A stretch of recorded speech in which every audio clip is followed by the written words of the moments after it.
Good morning, Paranoid Android here. Morning musing.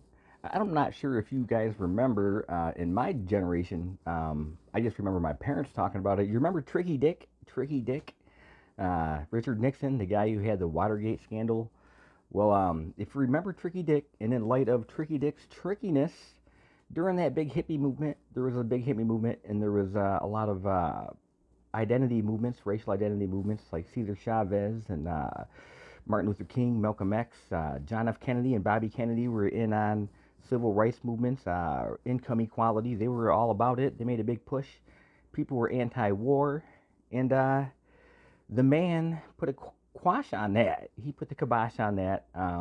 He dispatched Martin Luther King. They dispatched Malcolm X. I don't know what happened to Cesar Chavez. Definitely, they got rid of Bobby and John F. Kennedy. And they implemented the strategy, man, which was to suppress these hippies. They said marijuana and things like that made people pacifists.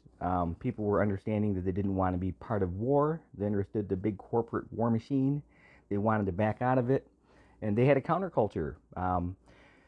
Interestingly, the CIA used things like LSD and the Manson murders to create a big backlash against that counterculture through the conservative movement and something called the Heritage Foundation.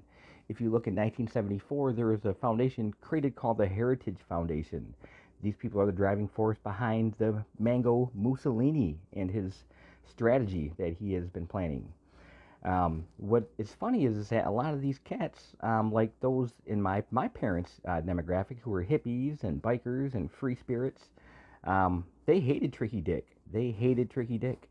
They were all about love and peace. And I was always told to vote Democrat when I was a kid. The paradigm has shifted as my parents got older. They are staunch supporters of the Mango Mussolini, and you can't say nothing about them. You can't say nothing against them.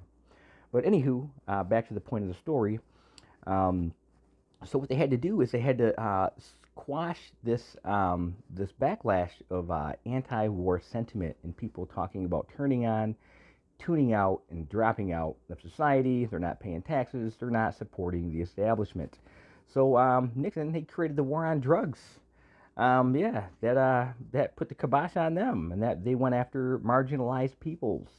They didn't go after alcohol because it was known that a lot of the people in minority demographics smoked marijuana. They flooded the black communities with crack cocaine, and quashed movements like the Black Panther Party, which a lot of it was about just bringing up neighborhoods, and a lot of Latin organizations like in Chicago and a lot of big cities incited riots because people were trying to get away from the Jim Crow laws.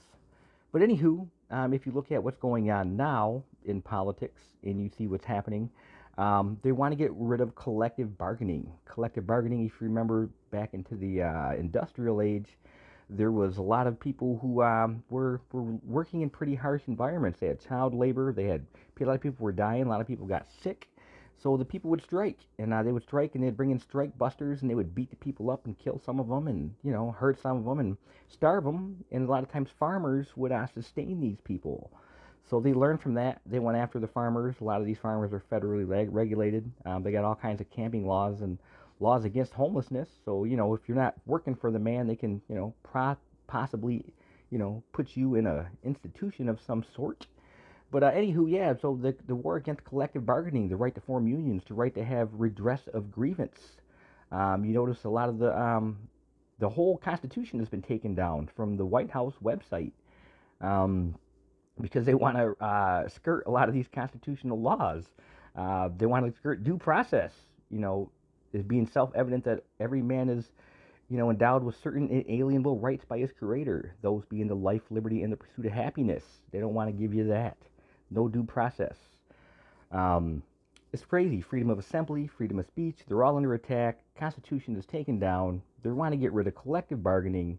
It's the same as collective bargaining is the same as freedom of assembly. You got to have redress of grievance. You come together as a group to get redress of grievance. So they're planning a future with the Stargate program. So they want to have 10 billion AI powered robots to either automate labor and or automate military and or police force.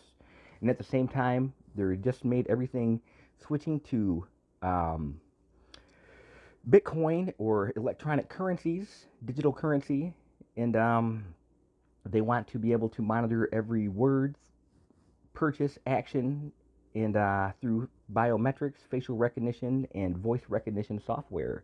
They've created a police state, something out of 1984, because people are so, I don't know if they're blinded. The Bible's pretty clear. It said, "You know my people by the love they have one for another." And it says that, he who sees his brother in need and, you know, shuts up his bowels of compassion, how has he the love of God in him? A lot of these people are saying that, like Vance said, he said, turning the other cheek has got us nowhere. Spitting in the face of God. I don't know if anybody else sees what's going on.